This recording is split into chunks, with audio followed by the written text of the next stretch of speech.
नमस्कार, मैं हूं शिवेंद्र श्रीवास्तव और आप देख रहे हैं यूपी तक। यूपी तक में आज मुद्दे की बात यह है कि यूपी में उपचुनाव के नतीजे आ चुके हैं। बीजेपी ने अपना दबदबा कायम रखा है और बाकी विपक्षी दलों के लिए ये सबक का मौका है, क्योंकि बगैर सबक लिए वो आगे विधानसभा चुनाव 2022 में कुछ नहीं कर पाएंगे। यूपी में 7 सीटों पर उपचुनाव से पहले माना यह जा रहा था कि तमाम मुद्दे ऐसे हैं जिस पर विपक्ष ने बीजेपी सरकार को घेर लिया है और इसका सीधा असर चुनाव के नतीजों पर दिखेगा। लेकिन इसके उलट बीजेपी ने न सिर्फ अपनी 6 सीटें बचा ली, बल्कि एक ऐसा संदेश दिया है जो विपक्ष के लिए मुश्किल में डालने वाला है।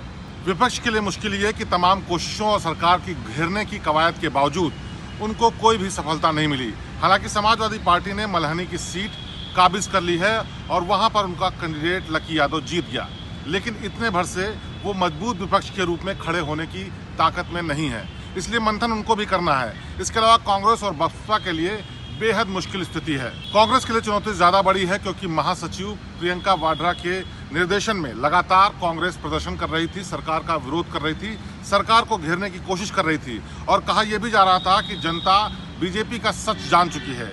लेकिन इसके उलट जिस तरह के नतीजे आए हैं वो कांग्रेस के लिए काफी निराशाजनक है। यूपी में अपनी जमीन खो चुकी मायावती के लिए भी ये बहुत बड़ा सबक है, क्योंकि जिस तरह से दलितों के वोटों पर मायावती राज करती थी, उन दलितों ने इस बार मायावती का साथ नहीं दिया। जबकि कहा यह जा रहा था कि दलित के मुद्दे पर सरकार इस तरह से घिर चुकी है कि इसका नतीजा पर असर जरूर पड़ेगा। महिला सुरक्षा, बेरोजगारी, किसानों की समस्या, दलितों पर उत्पीड़न और ब्राह्मणों के वोट पर असर डालने वाली बात लगातार कही जा रही थी, लेकिन इसका नतीजा ऐसा निकलता नजर नहीं आया। योगी आदित्यनाथ 7 सीटों पर खुद गए और उन्होंने जनता को यह भरोसा दिलाया कि विकास के जिस राह पर बीजेपी चल रही है वही रास्ता अंतिम रास्ता है।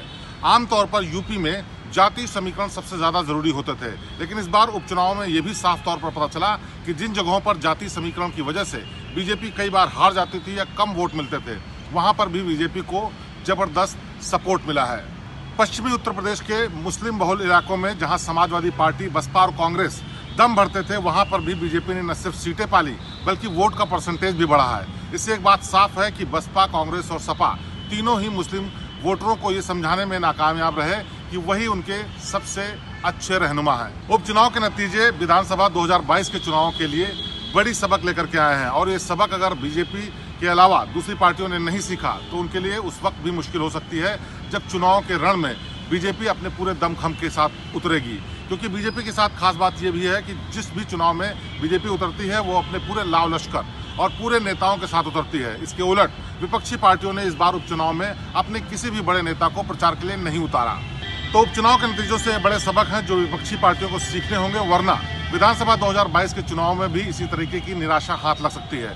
दूसरी तरफ बीजेपी ने दिखा दिया है कि वो कितनी मजबूत है और विकास की जिस राह पर चलने का दावा योगी आदित्यनाथ लगातार कर रहे थे उसको जनता ने स्वीकार कर लिया है। तो उपचुनाव के नतीजों और उसके समीकरणों पर यह थी यूपी तक की खास पेशकश। प्रदेश की बाकी ताज़ा और बेहतरीन खबरों के लिए आप देखते रहिए यूपी तक। मुझे दीजिए इजाजत, आपसे फिर होगी मुलाकात। नमस्कार।